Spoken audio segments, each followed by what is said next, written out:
하나님께서 오늘 우리에게 주신 말씀 마가복음 14장 1절에서 9절 말씀입니다. 제가 하나님의 말씀을 봉독하겠습니다. 6월절과 무교절 이틀 전이었다. 그런데 대제사장들과 율법학자들은 어떻게 속임수를 써서 예수를 붙잡아 죽일까 하고 궁리하고 있었다. 그런데 그들은 백성이 소동을 일으키면 안 되니 명절에는 하지 말자 하고 말하였다.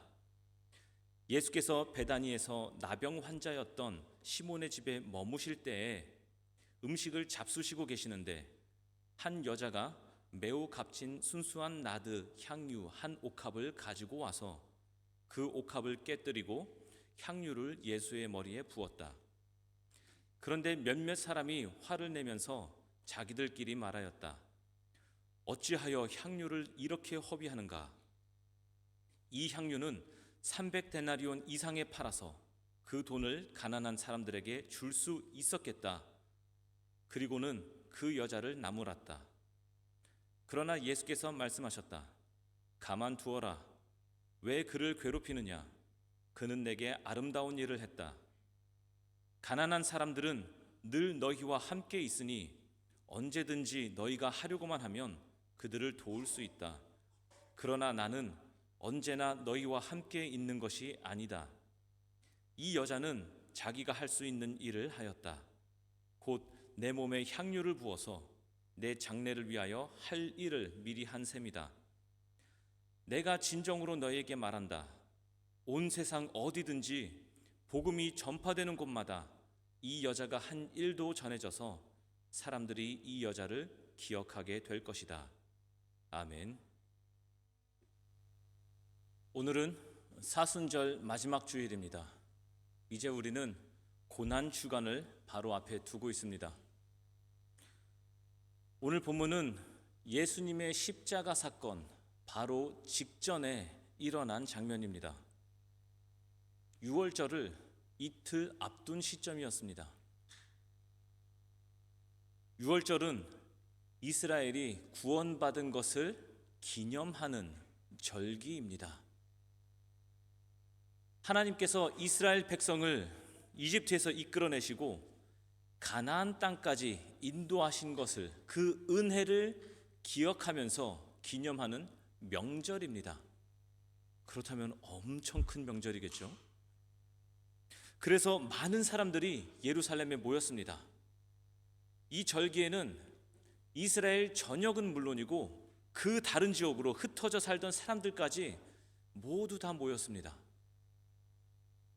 그만큼 도시 안에는 수많은 사람들이 있었고 분위기도 긴장되어 있었습니다. 사람들이 많이 모이는 곳에는 언제든지 분란과 소요가 일어날 수 있었기 때문입니다. 특히 당시 로마의 통치 아래 있었던 이스라엘에는 작은 움직임에도 큰 혼란으로 번질 수 있는 그 어떤 위험성이 늘 있었습니다. 그래서 종교 지도자들은 백성들의 반응을 의식할 수밖에 없었습니다. 왜냐하면 하필 이 명절날 사람들이 많이 모였을 때 갑자기 여기저기서 웅성웅성하면서 사람들이 들고 일어나면 안 됐기 때문입니다. 그래서 그 종교 지도자들은 예수님을 죽일 계획을 세우면서도 명절에는 하지 말자 하고 이렇게 말했습니다. 백성들의 반응이 두려웠기 때문입니다. 대제사장들과 율법학자들의 목적은 분명했습니다. 자신들의 자리와 권력을 지키는 것이었습니다.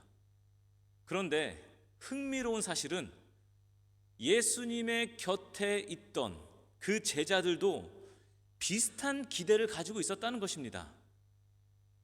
제자들은 예수님이 이제 곧 이 땅에서 어떤 모양으로든 하나님의 나라를 세우시면 자기들도 그 안에서 한 자리 정도는 내가 차지하겠지, 높은 자리에 앉게 되겠지 하는 것을 기대했습니다.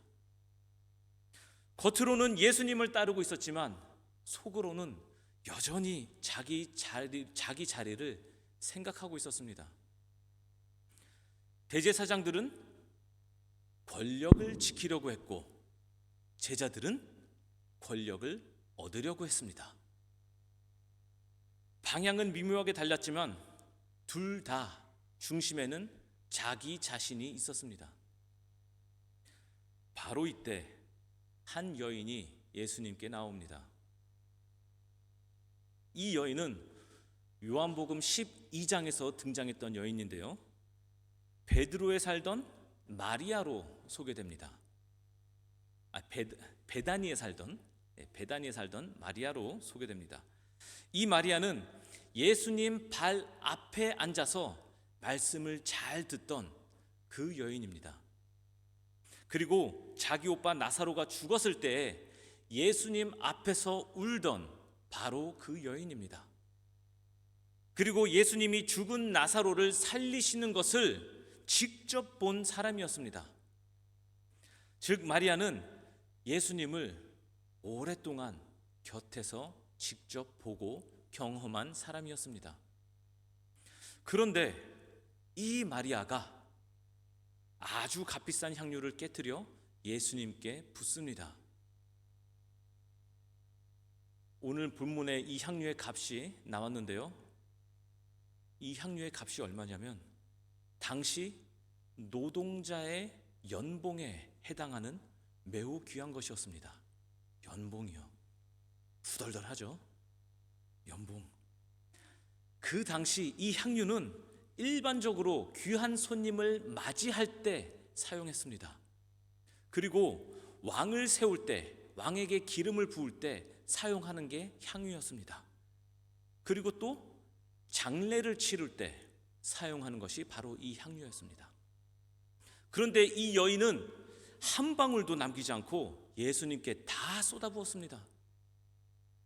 그 비싼 거를. 이 장면을 보고 예수님의 제자들이 화를 냅니다. 저 얼마나 긴장돼요.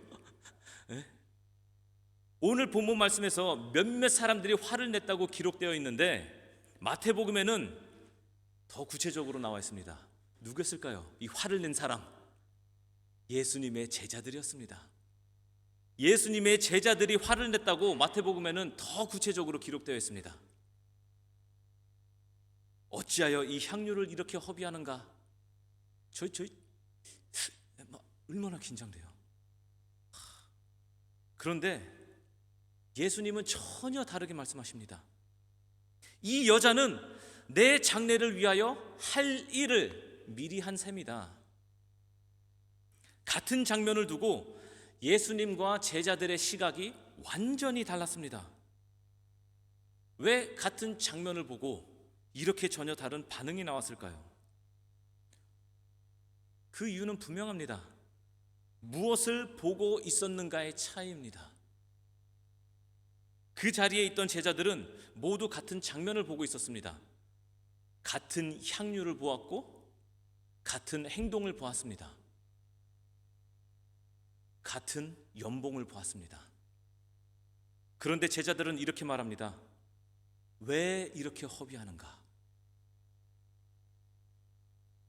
이 말이 사실 틀린 말은 아닐 수 있죠. 그 향유는 매우 비쌌고 그 돈이면 가난한 사람들을 도울 수 있었기 때문입니다. 그 돈이면 차라리 그 인터넷에서 뭔가 물건을 구할 때 그 비교 검색을 해보시잖아요. 가격을. 그리고 그 후기도 보고 그러시잖아요. 그때 흔하게 올라온 말이 이제 그 돈이면 그 말을 지금 제자들이 하고 있는 거예요. 그 돈이면 차라리. 그런데 예수님은 제자들의 말이 옳다고 하지 않으십니다. 왜냐하면 그들은 중요한 것을 보지 못했기 때문입니다. 그들은 향유를 봤습니다. 가격을 봤습니다. 지금의 상황을 봤습니다. 그런데 예수님이 지금 어디로 가고 계시는지는 보지 못했습니다. 그 방향을 잃지 못했습니다. 우리가 지난 2주간 계속해서 방향에 대해서 말씀을 나누고 있는데, 그 제자들은 예수님의 그 방향을 보지 못했습니다. 예수님은 십자가를 향해 가고 계셨습니다. 그런데 제자들은 여전히 다른 것을 기대하고 있었습니다. 조만간 자신들이 사회에서 높아질 것을 기대하고 있었습니다. 그래서 그들의 눈에는 이 향유가 아깝게 보였던 것입니다. 반면에 마리아는 달랐습니다. 마리아는 예수님이 가시는 길이 어떤 길인지를 받아들이고 있었습니다. 마리아는 예수님의 발 앞에 앉아 말씀을 들으면서 그 길을 배운 사람입니다. 그리고 나사로 사건을 통해 죽음 앞에서도 흔들리지 않으시는 예수님을 봤습니다. 그 모든 시간이 쌓이면서 마리아는 예수님이 가시는 길이 십자가를 향하는 길이라는 것을 받아들이고 있었습니다. 그래서 마리아는 향유를 붓습니다. 그리고 예수님은 그 행동을 이렇게 말씀하십니다.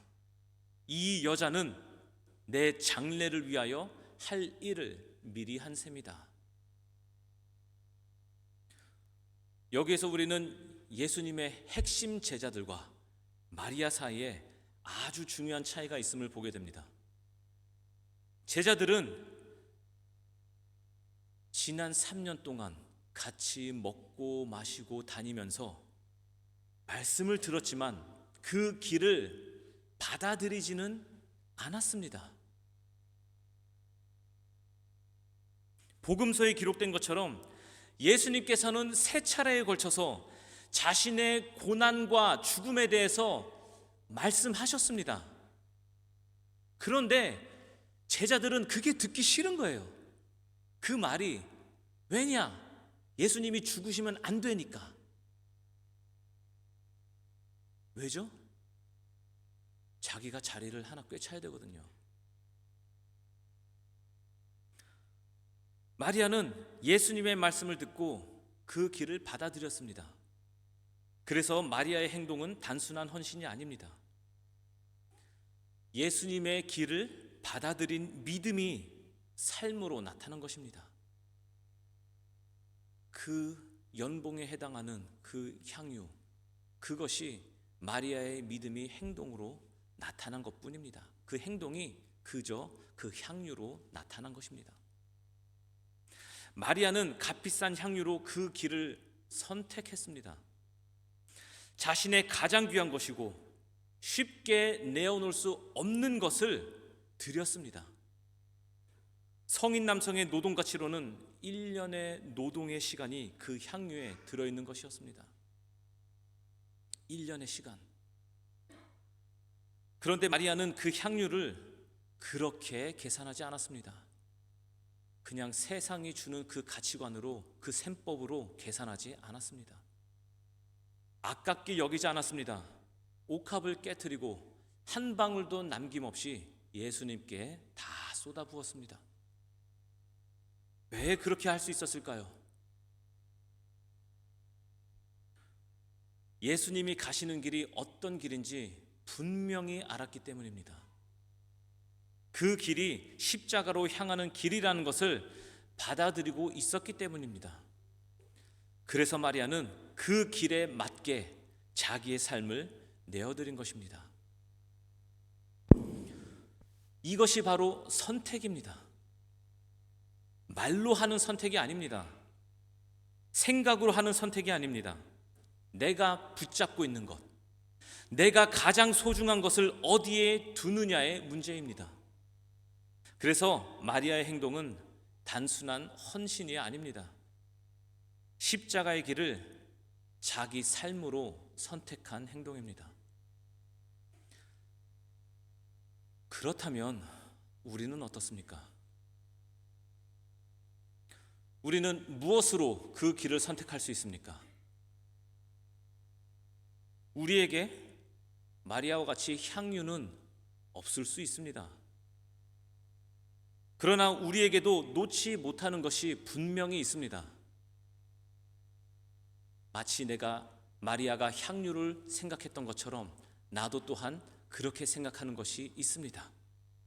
그것이 시간일 수 있습니다. 내 시간, 내 거. 내 계획일 수 있습니다. 내 비전. 그리고 또 내 자존심일 수 있습니다. 내 명예. 문제는 분명합니다. 그것을 붙잡을 것인가, 내려놓을 것인가. 바로 그 자리에서 십자가의 길이 시작됩니다. 마리아는 한 번의 행동으로 그 길을 선택했습니다. 우리는 매일의 선택으로 그 길을 선택할 수 있습니다. 이제 우리는 이 자리까지 왔습니다. 이 자리, 이 선택의 자리. 지난 2주 동안 우리는 결단했습니다. 뒤돌아 보지 않겠다고 했습니다. 쟁기를 잡고 뒤를 보지 않겠다고 했습니다. 그리고 주님이 계신 자리로 나아가겠다고 했습니다. 진영 밖으로 예수님이 계신 곳으로 나아가겠다고 했습니다. 그렇다면 이제 우리는 어디까지 갈 것인가? 어디까지? 주님은 지금 십자가를 향해 가고 계십니다. 그렇다면 우리는 그 길 끝까지 갈 것인가? 많은 사람들은 어느 정도까지는 갑니다. 어느 정도까지. 은혜를 받는 자리까지는 갑니다. 오병이어처럼, 그 기적의 은혜처럼, 그 배부른 은혜처럼 그 은혜의 자리까지는 기필코 따라갑니다. 기적을 보는 자리까지는 따라갑니다. 몸이 치유되고 갑자기 사업이 잘 되고 또 이 모든 것이 하나님의 은혜였다고 하면서 그 은혜의 자리까지는 기꺼이 따라갑니다. 사람들에게 인정받는 자리까지도 기쁨으로 따라갑니다. 호산나 부르면서 우리를 구원하여 주시옵소서. 그 은혜의 현장에 심취해서 그 현장의 자리, 그 기쁨의 자리, 환영의 자리까지는 우리도 또한 대세에 휩쓸려서 기쁨으로 따라갑니다. 그러나 십자가 앞에서는 주저합니다. 멈춥니다. 제자들도 그랬습니다. 예수님과 가까이 있었지만 그 길을 끝까지 가지 못했습니다. 그런데 마리아는 달랐습니다. 이 여인은 예수님의 길을 받아들였고 그 길에 맞게 자기의 삶을 내어놓았습니다. 그래서 마리아의 행동은 단순한 헌신이 아니라 십자가의 길을 선택한 사건이었습니다. 이제 우리는 고난주간 앞에 서 있습니다. 이 한 주는 주님이 십자가를 향해 걸어가신 길을 함께 바라보는 시간입니다. 그래서 고난주간에는 특별히 새벽기도 또한 아침 기도로 우리가 함께 모여 그 길을 함께 기억하면서 기념하면서 바라보면서 기도하는 시간을 갖습니다. 그 길에서 내가 어디까지 서 있는지를 돌아보는 것입니다. 나는 어디까지 예수님과 함께 갔나? 앞으로 어디까지 함께 할 수 있는가? 그 시간이 고난주간입니다. 그래서 우리는 특별히 기도회로 모입니다. 나는 무엇을 아까워하고 있는지, 내가 아직까지도 잡고 놓지 못하는 것은 무엇인지, 쟁기를 잡고 여전히 뒤를 돌아보고 있는 때가 어느 때인지 그것을 확인하기 위함입니다. 나는 무엇을 허비한다고 생각하는지, 나는 누구에게 왜 이렇게 허비하냐고 말하고 있는지 돌아보는 시간입니다. 마리아는 값비싼 향유로 그 길을 선택했습니다. 그렇다면 우리는 무엇으로 그 길을 선택하겠습니까? 무엇이 우리에게 향유가 되겠습니까? 한번 생각해 보시기 바랍니다. 무엇이 나에게 향유인가? 용서하는 선택, 내려놓는 선택, 순종하는 선택, 이 선택들이 십자가의 길로 이어집니다. 신앙은 그냥 그저 적당하게 어느 적당한 선까지 갔다가 돌아오는 것이 아닙니다. 그럴 바에는 아예 시작도 하지 않는 게 좋아요. 그냥 어느 적당한 선, 뭐 그렇게 유난스럽게 믿어? 어느 적당해야지. 사람이 좀 적정성을 찾아야지. 그렇게 한다면은 시작조차 안 하는 게 좋습니다. 끝까지 가는 것입니다. 십자가가 보이는 곳까지만, 저기 십자가가 보이네? 딱 보이는 그 자리까지만 가는 것이 아니라 그 자리까지 함께 가는 것입니다. 굉장히 마음이 무거우시죠? 네. 이런 말을 이 앞에서 전하는 저는 어떻겠어요? 솔직한 제 심정입니다. 그렇지만 제가 이것을 하는 것은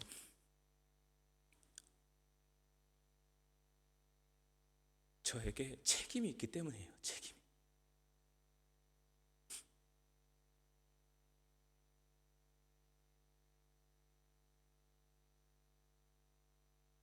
우리는 이런 말씀을 들으면 마음이 무거워집니다. 과연 내가 이 길을 끝까지 갈 수 있을까? 내가 할 수 있을까? 나는 그런 성격이 안 되는데, 내가 나를 아는데 내가 그렇게 할 수 있을까? 당연히 이런 생각이 드실 수 있습니다. 그런데 우리가 지난주에 함께 들었던 말씀을 기억해야 됩니다. 히브리서 13장 14절입니다. 사실 우리에게는 이 땅 위에 영원한 도시가 없고 우리는 장차 올 도시를 찾고 있습니다. 우리는 장차 올 도시를 찾고 있습니다. 이 땅 위에는 영원한 도시가 없다. 우리가 이 길을 가는 이유는 고난 자체가 목적이 아닙니다. 고난 자체가 목적이 되어서 마치 그것을 통해 무언가를 이루려는 것이 아닙니다. 우리는 고난을 통해서 돌을 닦는 사람들이 아닙니다. 우리는 고난을 목표로 하는 사람들이 아닙니다. 우리가 바라보는 것은 장차 올 하나님의 나라입니다. 우리가 붙잡는 것은 영원한 소망입니다. 그래서 우리는 억지로 가는 것이 아닙니다. 참아내기만 하는 것도 아닙니다. 인생이 왜 이렇게 피곤해? 산 넘어 산이네 하면서 그냥 억지로 참아내는 것만이 아닙니다. 우리는 소망이 있기 때문에 이 길을 갈 수 있는 것입니다. 소망이 있기 때문에 장차 올 도시, 영원한 나라. 히브리서 12장 2절 말씀입니다. 믿음의 창시자요 완성자이신 예수를 바라봅시다. 그는 자기 앞에 놓여있는 기쁨을 내다보고서 부끄러움을 마음에 두지 않으시고 십자가를 참으셨습니다. 무엇을 보시고요? 기쁨을, 자기 앞에 놓여있는 기쁨을 내다보고서 십자가를 참으셨습니다. 예수님께서 특별히 어떤 고통을 느끼지 못해서 무감각해서 그래서 십자가의 길을 참으신 것이 아닙니다. 그 너머에 있는 기쁨을 보셨기 때문에 그 길을 끝까지 가신 것입니다. 우리도 마찬가지입니다. 십자가를 보면 갈 수 있습니다. 십자가만 보면 갈 수 없습니다. 십자가만 보면 갈 수 없습니다. 그러나 그 너머를 보면 우리는 갈 수 있습니다. 그래서 신앙은 고통을 붙잡는 것이 아니라 그저 고통만 당하는 것이 아니라 소망을 붙잡고 그 길을 가는 것입니다. 그리고 오늘 우리는 예수님을 기념하면서 성찬을 나눕니다. 빵을 떼어 나눕니다. 빵은 우리를 위해 내어주신 예수님의 몸을 가리킵니다. 예수님의 몸이 우리를 위해 찢기셨기 때문입니다.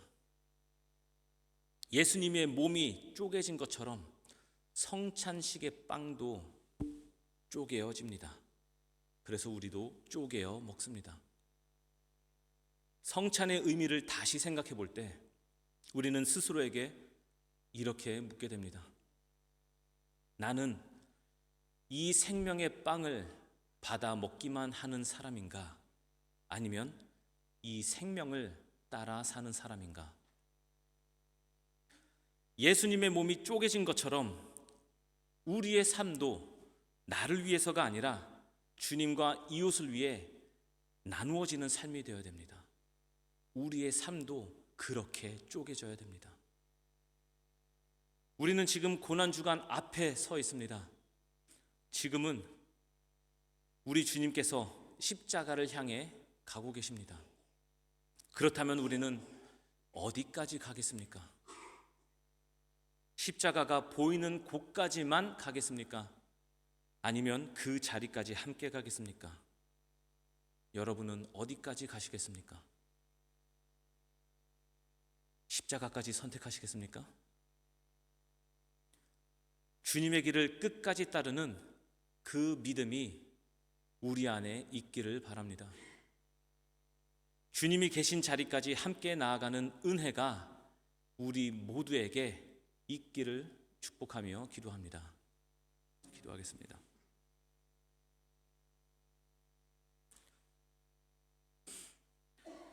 하나님 아버지, 오늘 말씀을 통해 우리를 다시 부르시니 감사합니다.